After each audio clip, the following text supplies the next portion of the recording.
Guys, the Art-tastic sisters here. So today we are going to make a mold of a well. So what we will be needing is this cardboard piece and a can of Pringles. I've cut out the end of it for making a pen holder. You can check out that video, its link is over here. We also will be needing 3 ice cream sticks and this much wood, and I have made this bucket using paper and wire, and we also will be needing a paper with a bricks pattern. We have drawn this, and we also made this small pulley.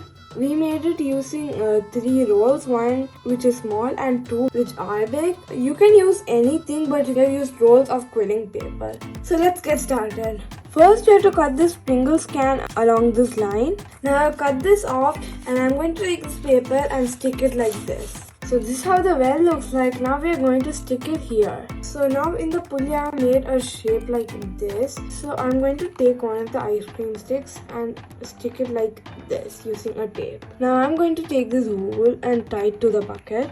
Now I'm going to take this ice cream stick and pulley and put the wool in. Now I'm going to put it in again. And yes, I did it. Let's keep this aside. So now I'm going to take the other 2 ice cream sticks and stick them like this firmly. After sticking the 2 ice cream sticks, I have also stuck the ice cream stick with the pulley on top of these 2 ice cream sticks. So this is how the final artwork looks. That's it for this video. I hope you liked this video. If you did, hit the like button, share it with your friends, subscribe to our channel for more such videos. If you have any doubts or suggestions, drop them in the comment section. There are a few other videos on the screen which you can try out. See you next Saturday. Until then, stay happy, stay safe, stay creative.